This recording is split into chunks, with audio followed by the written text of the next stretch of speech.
E aí, sejam bem-vindos! Está começando mais um SBT Esporte e hoje a gente tem gols do Campeonato Espanhol e da Liga Inglesa. Prepare-se aí, hein?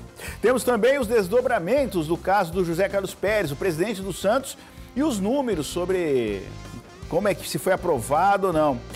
Vamos falar de números? A volta dos treinos do futebol paulista, a Covid-19. Também estamos aqui, sorteando. Por favor, Caio Esteves, mostra aí pra galera esta bela camisa da Associação Esportiva Araçatuba. Ó que beleza, Show de Semana bola, que vem, próxima terça-feira, 8 horas da noite, no nosso Contrapé, no nosso programa do Facebook, às 8 da noite, toda terça-feira, vamos sortear essa camisetona aí, tá? Meu aniversário tá chegando, viu? Fica a dica pra você me dar uma também. Boa, fica tranquilo. Pra pôr na coleção lá, tá bom? Combinado. Bom, é o seguinte, essa camiseta, você participa do nosso programa no próxima terça-feira no nosso Facebook, no nosso YouTube. E aí, cara, é só você seguir a gente no Instagram e tá valendo. Essas são as regrinhas, tá bom? Nosso WhatsApp tá aí, 18-991-437891, pra você participar com a gente. Tá certo? Caio Esteves, que já apareceu aqui na tela. Estamos aí. Mostre-o. Tudo bem? Tudo jóia, senhor. Beleza. Foi legal a live ontem, inclusive, né? Foi Falamos bastante legal sobre impactos do futebol na sociedade. Galera que viu aí, obrigado pela audiência. E continuem ligados aí, que a gente toda terça estamos lá, né? Estamos lá no Facebook do SBT e no canal do YouTube também, que é bem legal. Exatamente. Além de a gente discutir, a gente tem dicas culturais no final do programa. Exatamente. Que é bem legal, certo? Bom, vamos falar de hoje. A gente vai abrir o programa falando de Corinthians. E a notícia é boa, hein?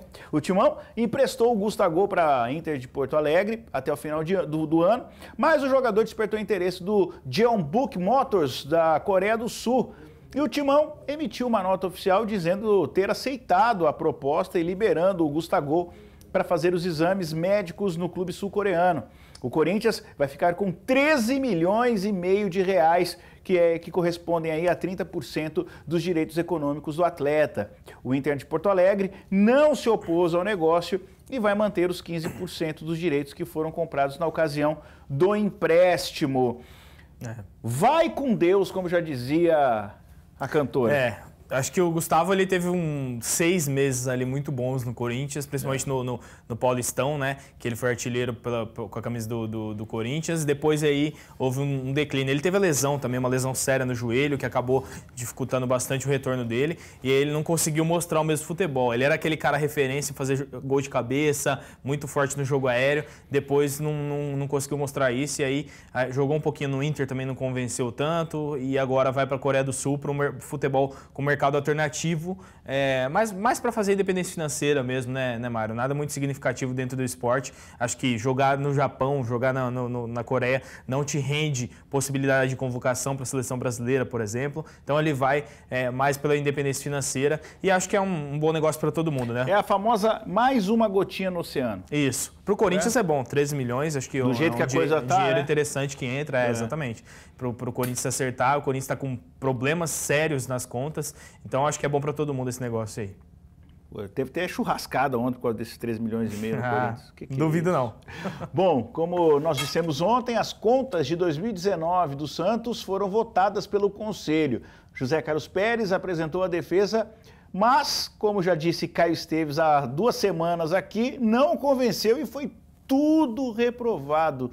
Os motivos a gente também disse ontem, aliás, a gente está dizendo há algumas semanas. Venda do Bruno Henrique ao Flamengo, pagamento de comissões a agentes e uso de cartões corporativos para fins pessoais. No andamento do processo, o Pérez também vai ter 15 dias agora para recorrer da decisão. Os documentos vão ser encaminhados para uma comissão de inquérito e também de sindicância, né, que vai estudá-los para apresentar aí um novo relatório dizendo se houve ou não intenção de prejudicar o Santos. Caso seja definido que sim, Pérez pode ser excluído do quadro de associados e perder o mandato. Bom, no meio político, esportivo, provavelmente isso não aconteça, mas que ele vai ter que dar uma reboladinha aí para ter aprovação, vai, né? Vai e fica manchado, né? Uma situação complicada. Você ter 2 anos seguidos de contas reprovadas, ainda mais no Santos, que é um time onde rola muito dinheiro, onde realmente movimenta muito dinheiro. Então, você ter esse problema, acho que é uma coisa muito séria. Tem a questão dos cartões corporativos, que é muito polêmica, né, Mário? Que a gente fala que os dirigentes eles não têm salário, eles se entram nos cargos muitas vezes sem ter um salário, não ganham salário, mas aí você olha esses gastos dos cartões corporativos e você vê que existe muita regalia, né? Existe muita essa questão que não é ilegal, mas é de certa forma imoral. Vamos ver o que vai acontecer agora. Então, mas eu acho que até nessa reprovação das contas do Pérez existe também interesse político, infelizmente. Eu ia falar isso, né? A maioria dos conselheiros do Santos é oposição ao Pérez, né? Então, um pouco dessa reprovação vem da parte política, das negociações nos corredores do Santos. Tem jeito, para você, até em futebol a gente vê isso em clube, né? Para você administrar, você tem que ali conversar, saber entender os outros lados, às vezes ceder um pouco.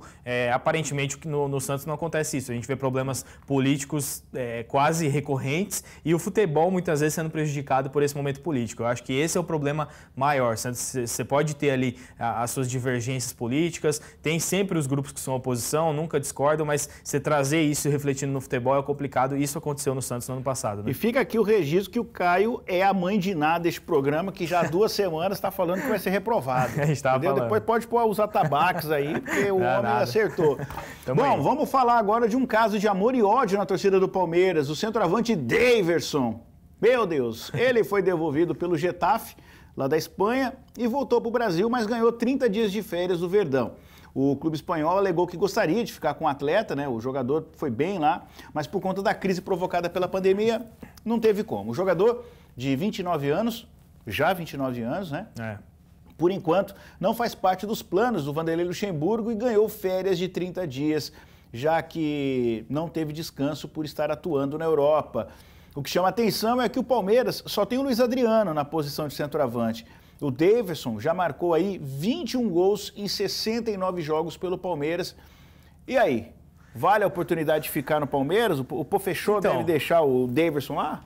Minha opinião é polêmica. Eu acho que a maioria dos palmeirenses imagina que o Palmeiras tem condição de buscar um centroavante de reserva melhor. Eu manteria o Daverson como reserva de centroavante do Luiz Adriano, que eu acho que é titular, para mim é um dos melhores centroavantes do Brasil em atividade. Mas o Daverson é um cara que tem um estilo de jogo que eu gosto, que é aquele centroavante referência, aquele cara alto, que consegue fazer gols usando os pés, mas também é muito forte de cabeça.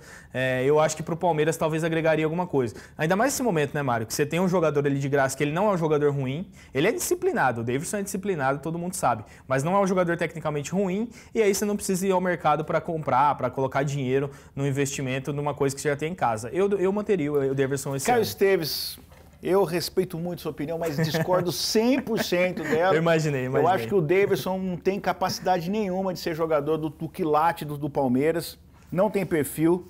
A gente sabe de todo o perfil histórico dele, de em campo, de comportamento. Né? Eu acho que nos tempos de hoje, um jogador do nível, do jeito do Daverson, esse negócio de jogador folclórico, meu amigo, não é pra jogar no Palmeiras. O Lucha gosta. Eu acho que poderia dar certo, sim. Tudo bem, né? Não sou técnico, mas eu não deixaria. Pode dispensa, que tem muita gente melhor que o Daverson. Talvez alguém da base também, né? Exatamente. Vamos lá pro WhatsApp. O Davi de Araçatuba, manda um abraço pro meu time, o Vila Rica de aqui de Araçatuba. Abraço. Alô, galera do time do Vila Rica. Aquele abraço pra vocês aí. Um abraço pra todo mundo aí. Tem mais? Tem mais, Rafa? Cadê? Tá. Então vamos lá. O Paulo e Cris de Birigui, todos os dias assistindo no SBT Sport. Bom trabalho pra vocês hoje. Sou árbitro de futebol. Que legal. Pode pôr a foto dele aí. Volta a foto lá. Cadê a foto? Olha lá a foto. Boa, garoto. Uma classe que a gente fala pouco aqui, mas que é muito importante também pro esporte, né? Exatamente. Estão passando, né? Sensacional. Um abraço aí pra rapaziada. A gente vai pra um break, a gente volta já. Aguenta aí.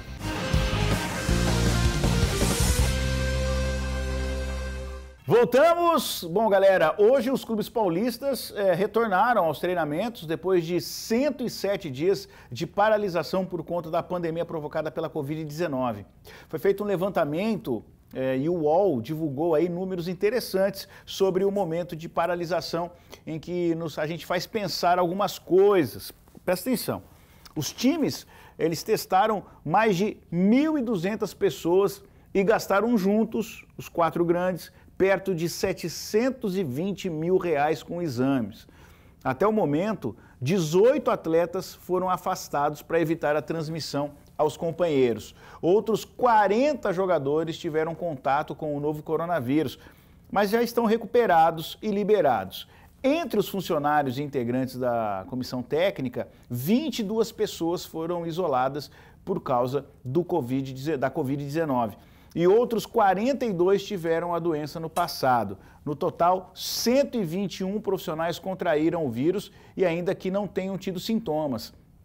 São números que faz a gente refletir sobre essa necessidade de volta, né? A gente vê o Rio de Janeiro ridículo, fazendo um papelão, né, de jogar futebol, né? Essa briga ridícula do Flamengo para transmitir jogo. Isso mostra que o Flamengo não é essa riqueza toda, né? Tá com o Pires na mão e tá forçando o futebol para pôr o dinheiro em caixa. O que é triste de ver o posicionamento, na minha opinião, Mário, é a questão dessa diretoria do Flamengo, né? Eu acho que as últimas diretorias que fizeram parte do Flamengo praticamente tiraram o Flamengo do fundo do poço mesmo, com dívidas, e trouxeram ele para um patamar que ele merece estar hoje, que é o patamar de protagonismo. Só que aí você vê umas decisões tomadas nesse momento, um momento tão complicado, um momento que ninguém nunca esperou viver, nunca imaginou viver, e a gente sabe que esse ano vai ser complicado, você fica triste, realmente é lamentável de ver o posicionamento, não só dos clubes cariocas, principalmente do Flamengo, mas também das autoridades, né Mário? Você levantar a questão de poder haver jogo com público nesse momento, para mim é surreal. Não, o prefeito do Rio de Janeiro tá de brincadeira. Para mim é surreal. Um terço do estádio pode ter gente... Vai te catar, não tem como. Com todo respeito. Aí sim, aquelas medidas de evitar, tal. Cara, é muito difícil você conseguir controlar isso só com essas medidas. Todo mundo tá vendo, o isolamento, ele não cura, né, a Covid, ele simplesmente evita essa proliferação maior. Você vai tomar uma decisão que estimule essa aproximação das pessoas, não tem cabimento. E acho que dos clubes paulistas, a volta do treinamento, já venho falando aqui, sou contra a volta, eu acho que não faz sentido. Mas se é para voltar, se ficou decidido isso, a gente tem que comentar em cima do que ficou decidido, infelizmente. Então que volte com segurança, a máximo possível, mas é impossível a gente imaginar que esses casos do Corinthians, por exemplo, que teve quase 80% do elenco contaminado, vão ser os últimos, né? A tendência, na minha visão, é que agora isso aconteça cada vez mais. Pode não ser de uma vez por todas, porque não vão testar desse jeito em massa depois de tanto tempo, eles em casa. Mas eu acho que vai aparecer casos de Covid esporádicos aí no futebol nesse ano tranquilamente. Ô Rafa, põe o Piel, os meninos, coloca essas imagens aqui de torcida aqui, ó, que vocês estão colocando. Quando que a gente vai poder ver isso aqui de volta, cara? Eu acho que isso aí vai ser difícil, hein? Eu acho que depois da vacina, que ela tiver universalizada, que todo mundo puder tomar, mais ou menos como é hoje da gripe, aí a gente pode esperar esse movimento, essa coisa que é linda demais de ver, né? Mas, por enquanto, não tem como, né? Pelo menos até o meio do ano que vem, eu imagino que não. Vaguinho Animal, como é que você fala mesmo, meu filho? Prepare-se. Se você quiser rever o nosso programa, tá lá no nosso tela2.com.br, tá bom? A gente se fala. Até amanhã. Amanhã, valeu.